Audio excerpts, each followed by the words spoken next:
The views and opinions expressed by the guest author or speaker during this live session are their own and do not necessarily reflect the views of Reader's Magnet. The content shared is for informational purposes only and does not constitute endorsement or promotion of any particular belief, ideology, or product.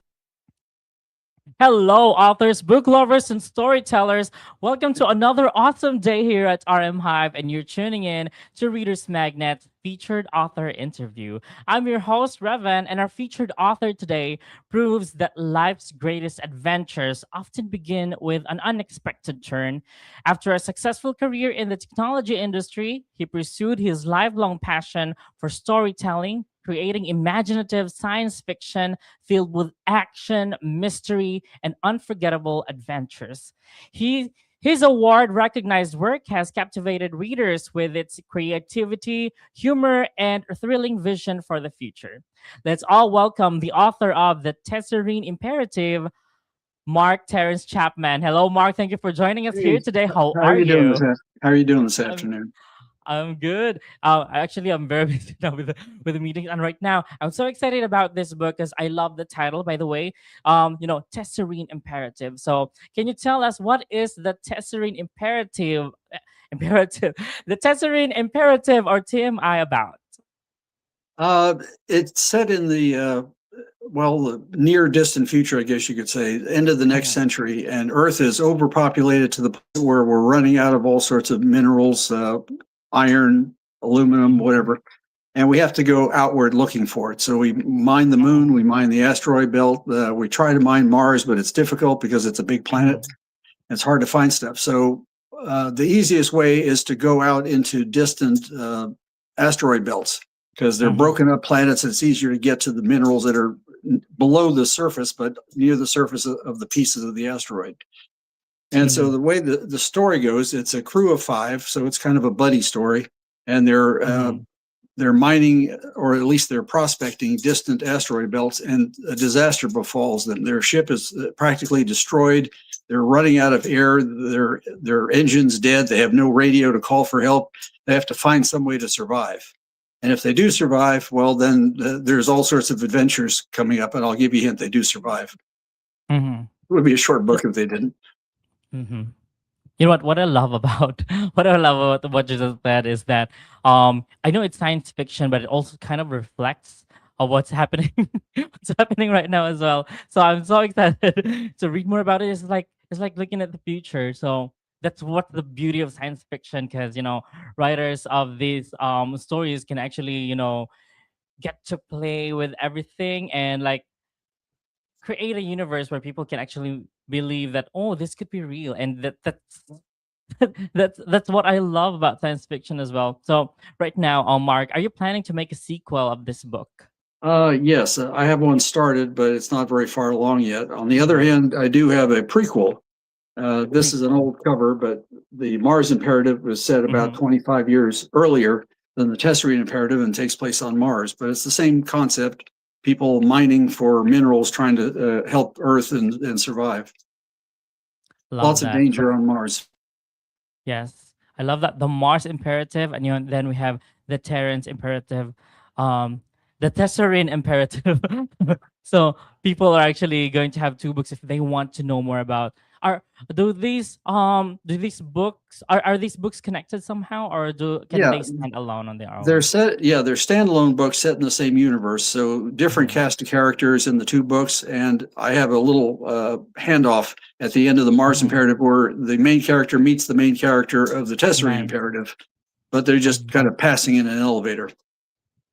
I The love it. the third the third book, once I get it done, is going to involve the crew from the Tesserine Imperative and the main character from the Mars Imperative in one story. Wow. It's exciting. So I want to know, I know science fiction is actually really hard to create because you have to learn the words, you have to create the words. So what is your work schedule like when you are writing? Well, when I did most of my writing, I was working full time as a technical writer. So I'd write all Mhm. day, come home, and then write all night. And then I'd have to fit in editing, and then I have to fit in promoting, and oh yeah, home life too. Yeah, somewhere in there. Uh, I love that you also have your home life, kind of like, trying to manage the time. So I love that for you. And right now you have two books right now and another one coming. So I'm Well, so excited for in this the book. series, yeah, I've got a Yes. total of 5 books already written, plus a couple Five others books. that I'm starting. Yeah, Nice.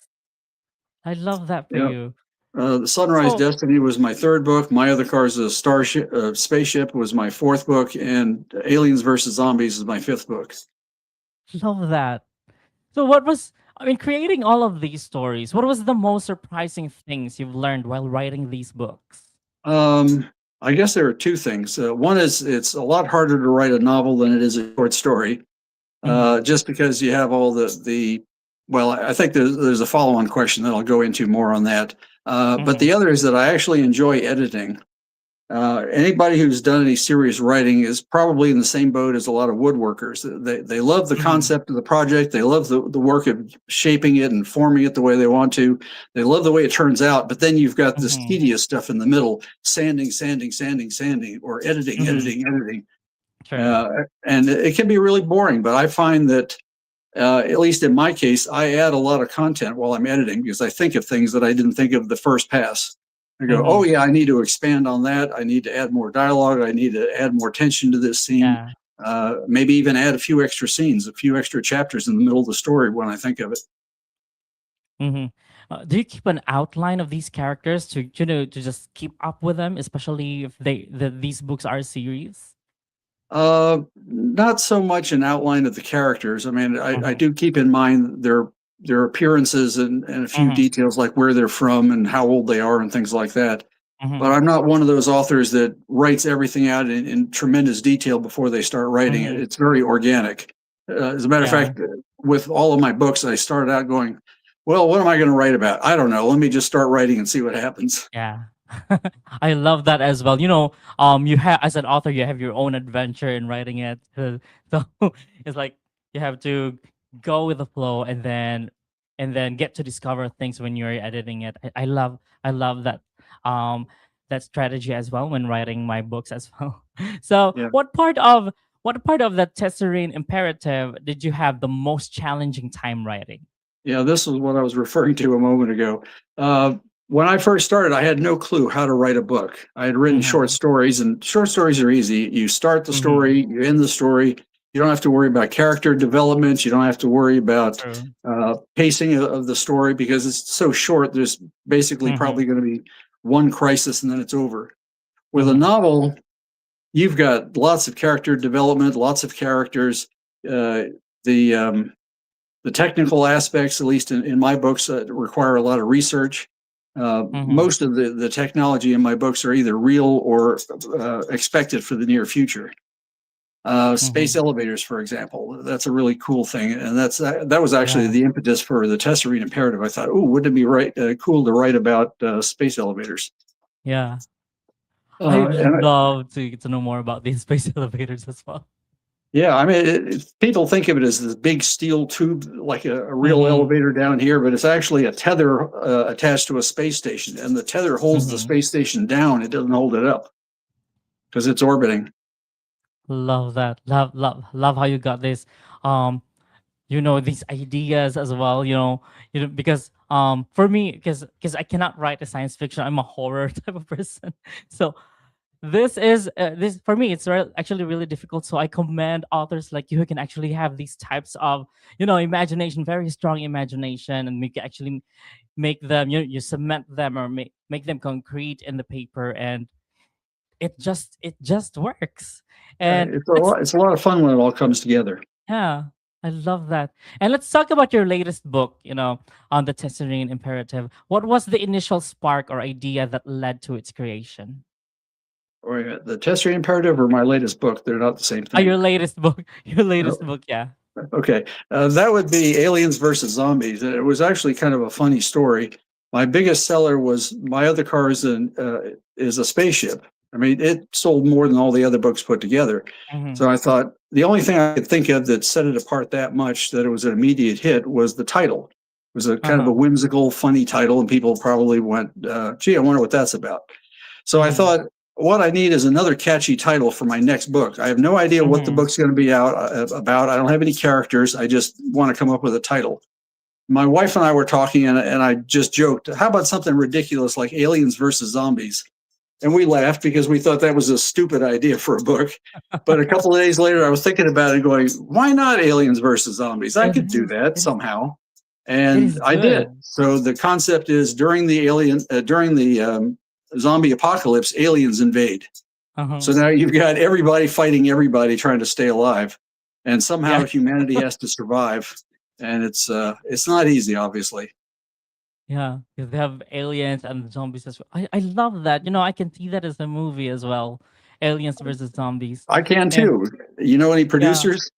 No, I don't know. I never do, but I would want to watch that. So you have a lot of books, and I love the titles.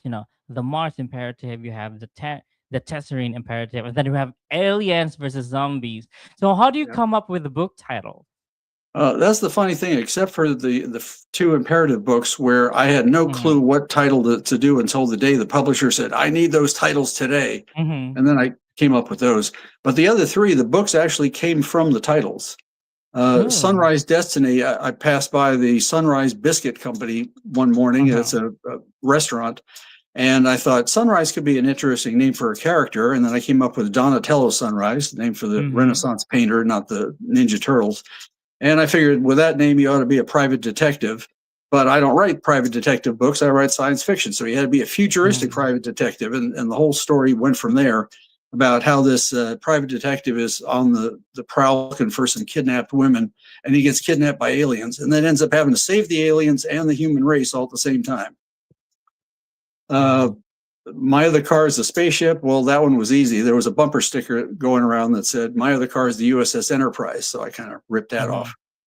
But again, the title is what I started with and gave me the idea for the story of a retired Air Force pilot who's abducted by aliens again, except turns out they're not really aliens. And it turns out they're the good guys. And so he's trying to help them to save the galaxy from pirates, space pirates. And then did I miss one? Oh, well, yeah, we already covered Aliens versus Zombies. So in all three of those cases, the title came first. In the two imperative books, the title came months and months after I finished the books. I love your ideas. I would love to go and get into this book as well because the ideas that you just said about the titles and what they're about are actually kind of the types of books that actually gives us let us paint a film within our minds. So I'm like these are really good. I would love to read this as well. So these could be good vacation books like during the summer and going to the beach and just reading it, or every night before sleeping I will read this because these are adventures and science fiction and with a thrill as well. And right now, Mark, I would love to give to you the spotlight for our audience. So tell us where we can find your books and tell us about your books as well. Well, I've already told you a lot about the books. I mean, a couple of kidnapped by alien books, except completely different ones, and a couple of prospecting for minerals to save the human race books, but again, different from one another. And then the ridiculous Aliens versus Zombies. Right now, those are my 5 current novels. The sequel to the Imperative series may be called the Galactic Imperative. I haven't decided yet, but that's the title I have in my mind. And then I have another one that I'm working on called Moon Crash, The Fall of Mankind, where a rogue moon is flying through the solar system and is about to crash on Earth and destroy all life. So we have to evacuate as many people as we can to the moon and then try to survive long enough to go to Mars. Nice. And where can we find, or where can our audience buy your book? Right now, they're all available on Amazon, currently as Kindle ebooks, but I'm working on paperbacks. Like I showed before, I have a paperback of the Mars Imperative, but that's an old version, old cover, old publisher. So I need to work on getting it redone, getting them all redone. Nice. And So also for all you guys out there, Mark Terence Chapman's book, the Tesserine Imperative will also be one of the featured books at the Chicago event on September 12 and 13, right there at South Dearborn Street. So if you want to go there and get a copy, you can always go there and scan a QR code of Mark's book there. Or you can also check out his website. That's www.markterrencechapman-author.com. Get to know more about his books, get to know more about this author, and all the exciting things that is coming up for you guys from Mark Terence Chapman. And Mark, it has been an awesome time with you here at RM Hype. Thank you for joining us here today. well, thank you for having me. I appreciate it. I had fun. And guys, let's open the pages and unravel the secrets of your personal odyssey. And I believe that your ink never runs dry. So go tell your story, storyteller. This is your host, Revan. And as we say it here at Readers Magnet, we share your story with the world. But for now, stay awesome.